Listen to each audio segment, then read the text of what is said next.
Welcome back, family. So I'm excited to report that the beef is officially on.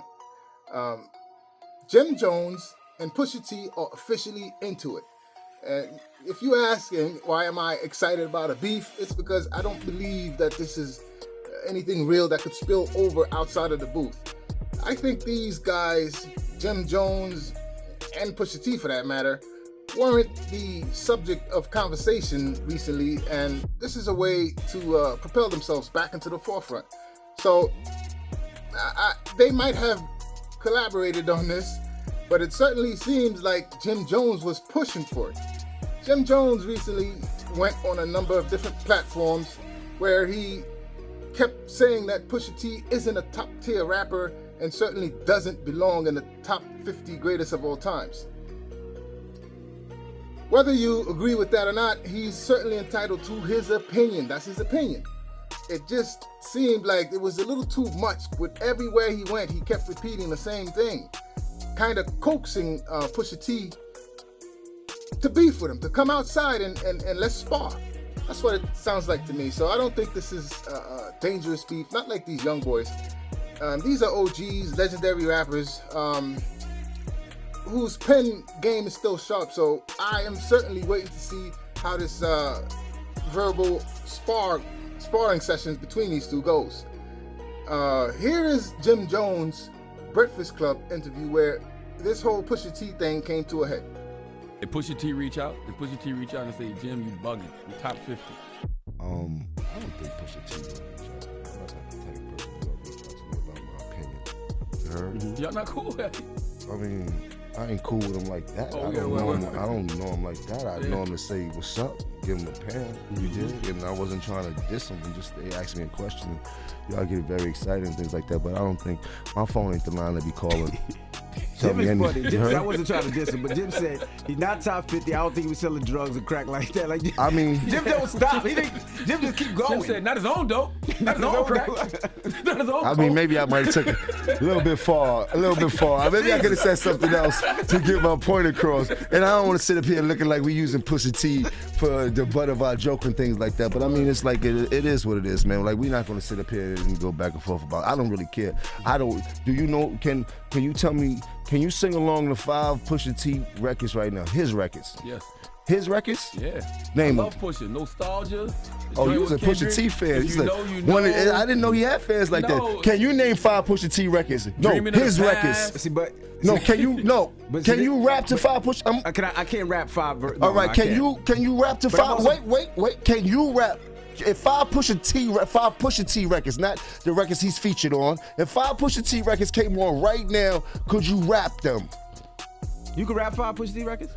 Yeah. Could you rap 5 Pusha T records right now if they started playing? What do you mean rap though? Like the hook? Could you sing them?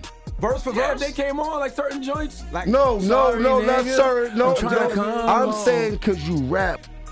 All right, could you rap 5 J verses if they came? Absolutely. Could you rap with 5 Drake verses if they came on? Nah. You lying. But I've never been a big Drake fan. You're lying because you work at radio. If 5 Drake records came on right now, you would be rapping them. You heard? Because they play on the radio all day. I know, but the rap lyric to lyric like I could do Jay, I couldn't. But he's still dope. And he clipped. Jim started tapping his foot before he did that.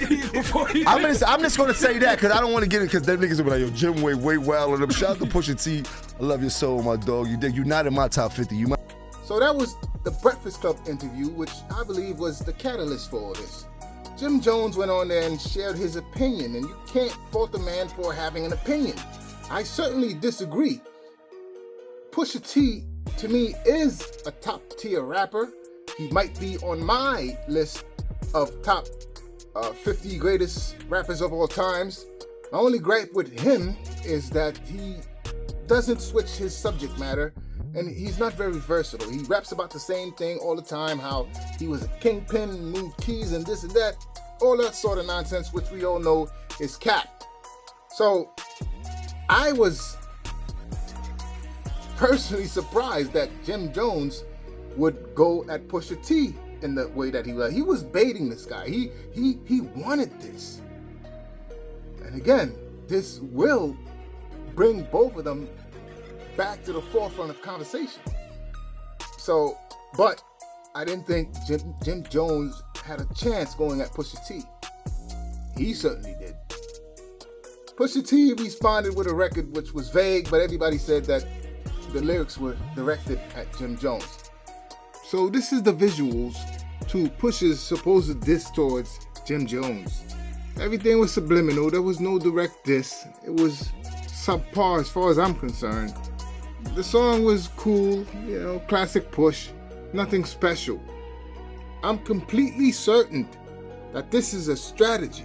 There's no way that this is what Push is coming with. This is light.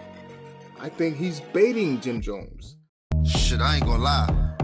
I ain't gonna lie, I'm kinda disappointed, nigga. But listen here, before you drop that, well, before you drop this shit, let me give you some inspiration, cause you lacking, homie.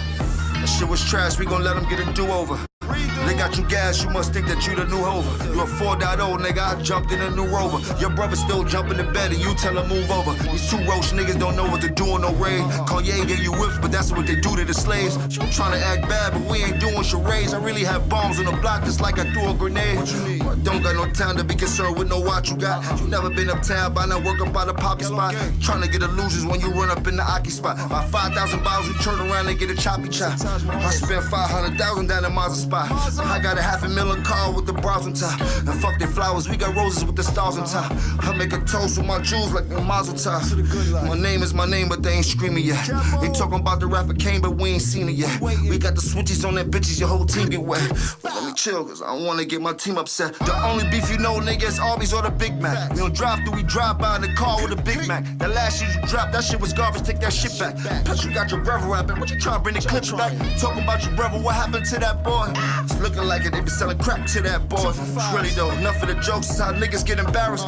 Really got some money, I catch you niggas out in Paris. I got shooters like Luca that hit you niggas out in Dallas. Y'all be dressing kinda weird, man, you really need a stylist. Plus, we all know what you identify with. Plus, you kinda sorta dress, nigga, you been a fly bitch. And then he said that I was really chasing a feature. Niggas a gorilla cause he got some apes in his features. All my gorillas got stones, I had these apes come and meet you. I put these billies on a jet, you pick a place there, meet you, nigga. And talk about my jewels, that was a cheap shot. And these is all VVS, these ain't the cheap rocks. I don't know if you a rapper, I said treat you like a street op. I know the top 50 list, I was a I could imagine what you're going through. Capo, I gotta tell you, I'm very impressed. That was a dope record. You actually used the man's beat, which was dope. I said it before, fire. You used his cadence, and I believe you outbarred him. Your metaphors and similes were better than what he supplied. The only thing I would say is that he gave us 2 verses and a hook. It would have been A+ if you would have given us 2 verses and reverse his hook.